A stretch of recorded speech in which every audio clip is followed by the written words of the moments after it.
interrupted. Thank you, Senator Canavan. Thank you, Madam Deputy President.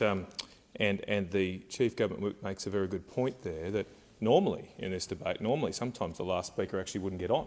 And so the fact that the only speaker, and Senator Griff knows this, I believe he put the list forward, he knows that the only speaker on this list that would have been opposed to his point of views was in fact me, was me. And so he, before knowing that this debate would have started earlier, potentially tried to impose and not have anybody speak against his motion in this debate. And that does show the sensitivity here of those pushing this issue. And I take Senator Urquhart's point that this is a convention. It's never been a convention that I've ever disregarded. But conventions have to be in the spirit of the standing orders, and the standing orders clearly say that the call should go round the chamber with the spirit and with the intention of encouraging debate. This list that's been concocted by Senator Griff was clearly an attempt to override that intention and spirit of these standing orders and remove debate. I'm not afraid of debate, Senator Griff. I'm not afraid of debating these issues with you because you may want to make slurs and innuendos about me and other colleagues. You ran the inquiry like that, but I'm happy. I'm happy to look you in the eyes and take you on. I'm happy to, because you didn't want me to speak tonight, but I'm happy to do the same. Senator Canavan, please resume your seat. May I ask you to direct your comments to the chair, and I am looking forward to you covering the subject matter of today's motion. Senator Siewert, are you seeking a point of order? Yes, I am. I seek to table the list that's circulated in the chamber that clearly shows there was a speaking list and Senator Henderson was next. So Senator Canavan continues to mislead the chamber when he knows very well that what he's saying is not true. So I seek leave to table the list. Is leave granted? Just a moment, Senator Canavan.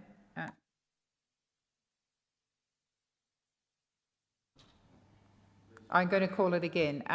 Senator Siewert is seeking leave. Is leave granted? I've had a yes. I'll seek some further advice, but in the meanwhile, please continue, Senator Canavan. Thank you, Madam Deputy President. So, as I was saying, Madam Deputy President, this motion is full of conspiracy theories about money and funding and connections. I think Senator Griff has got the ball of wool out and the corkboard and started tying different tacks between different people to make connections. There are more conspiracy theories in this motion than a Q thread on Twitter, Madam Deputy President. In fact, I think Senator Griff, by moving this motion, is in fact the Q Sharman of the Australian Senate. He just needs a Viking cap, some body paint, and we'll be away here. We'll be away because this debate is absolutely descending into conspiracy theories, not the facts, not the relevant information. Because I listened closely to Senator Griff's contribution there early, Madam Deputy President. There was absolutely no attempt to deal with the real evidence that exists around the world, the decisions and law change that have been made in other countries that firmly believe that the use of e-cigarettes can cut smoking rates and save lives. No attempt at all from Senator Griff to engage in it. I'm happy to say that I recognise that our regulatory authorities, our TGA, our Department of Health, has a different view from those other people. They have a different view. But they are very much an outlier. They are very much an outlier. Almost every other country in the world, certainly a developed country like us, has taken steps to legalise vaping or to at least allow and promote its use as a useful smoking or quitting aid. But there's no attempt here in Senator Griff's motion to actually deal with those issues and confront that evidence. It's just, oh, there's people getting money here and someone is friends with that person over there and there's an article in the paper that says bad things. Therefore, they all must be evil and terrible. Well, let's actually take it back to the evidence and the data, because this debate, these issues, involve real people's lives. They involve real people's opportunities. And the real people in this debate are often ignored and derided, as we saw through the sham of the Senate committee process often with this debate in the last few months. Real people are derided. Real people are told they don't know what they're talking about. Real people are told that they should just go cold turkey and not worry about using things that have helped them get off a terrible, terrible habit. And I want to say up front that all of us share the view that we'd like to see smoking rates fall. All of us share the view that smoking is a terrible habit that we hope people don't get addicted to.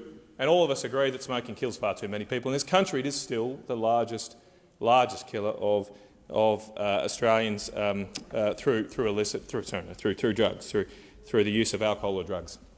And all of us as well, all of us, myself and other advocates for the legalisation of e-cigarettes, don't want to see people take up e-cigarettes either. We don't want that to happen either, because we understand that there are risks around the use of nicotine. It is clearly the case that e-cigarettes are much less harmful than smoking, and Senator Griff can argue the toss over whether it's 95% lower or 50%, but he can't walk away from the fact that the Department of Health, the Federal Department of Health, have ruled that vaping or that e-cigarettes are much less harmful than cigarettes. They said that in the Senate inquiry. They are much less harmful. Now, what percentage figure in that, I don't know, but I'd love to see people use less harmful things rather than more harmful things. It's a pretty simple rule. So I'd love to see that happen.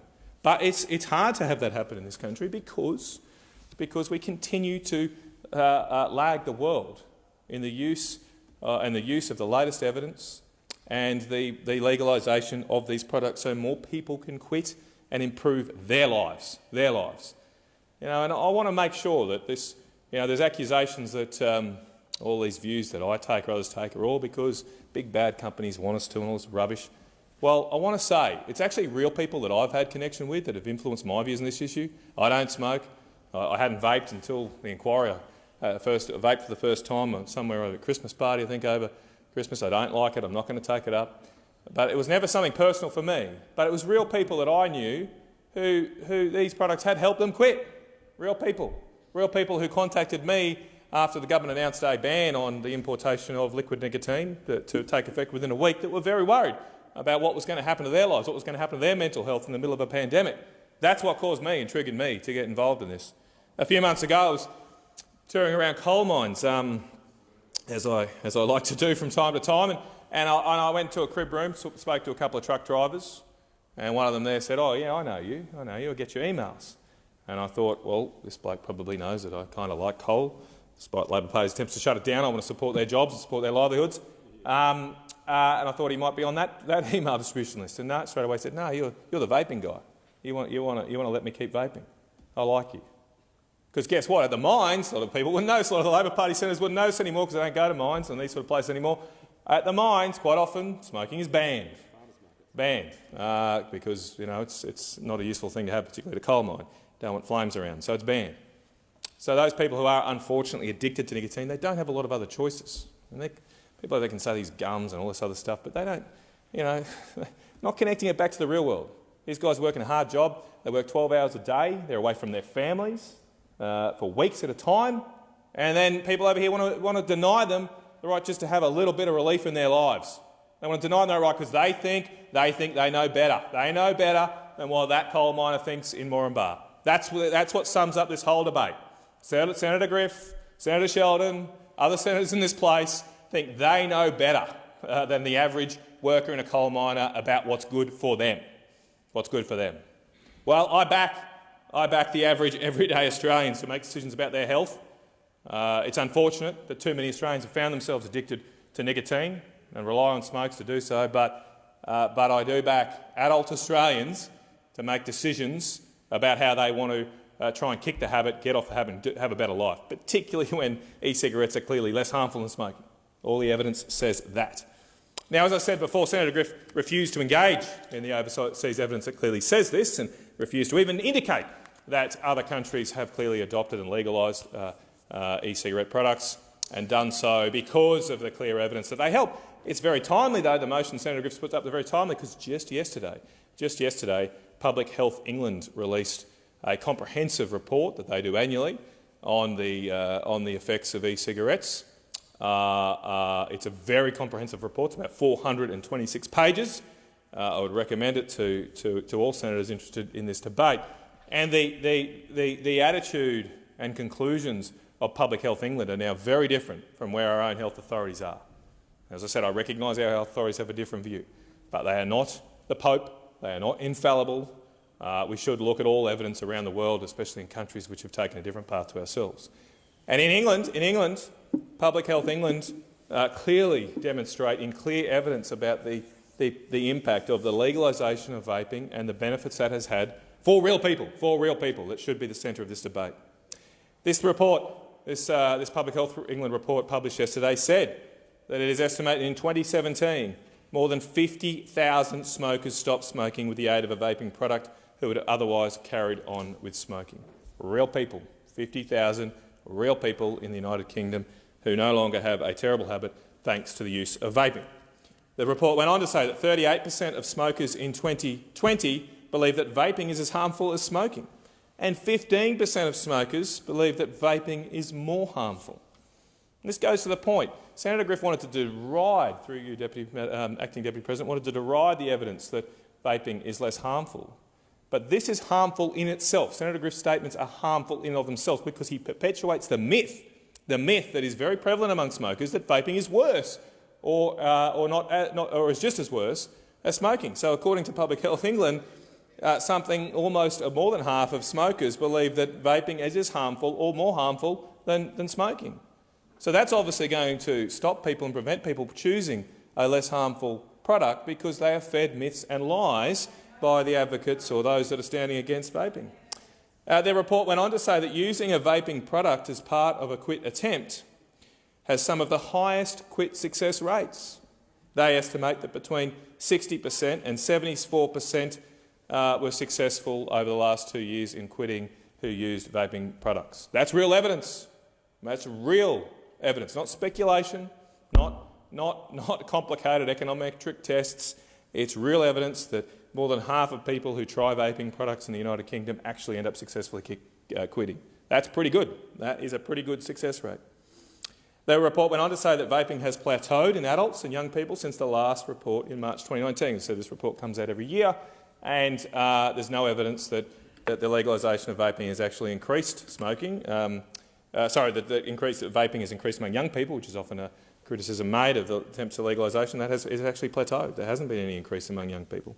And importantly on this point, around 4.8% of young people, in this report they're defined as aged between 11 and 18, reported vaping at least once a month, the same as last year. So the same rate among young people as last year. Obviously that's unfortunate. We don't want to see any young people take up this habit, but there's no evidence of an increase. And most of these people were either current or former smokers. So even in the young people category, the 11 to 18, most of those people vaping had been former or current smokers themselves, and that's, as we know, even worse. In fact, only 0.8%, less than 1% of young people who had never smoked currently vape. A very low percentage of people, young people, actually smoke. So there is, I know, a scare campaign saying that vaping would lead to young people taking up smoking or worse products, but there's not a lot of evidence around the world that actually happens. Not a lot of evidence that happens. And again, I want to stress that we all support, if there was a legalisation attempt, all support restrictions to make sure underage Australians would not have access to these products. Restricted, just as we do with smoking. Now, is it perfect? No. But is anyone here going to stand up and say no young people smoke in this country? It's legal. It's illegal to sell a smoke to someone below the age of 18. It's illegal for an underage person to use a tobacco smoking product. But it happens. It happens, unfortunately. And we'd be better off trying to impose real enforcement efforts rather than just put a blindfold on and think none of this actually occurs. And that's why we should look at things like the New Zealand Parliament, what they've done. Again, another example of a country like us taking steps to legalise vaping because they've seen the clear evidence that this can help cut smoking rates.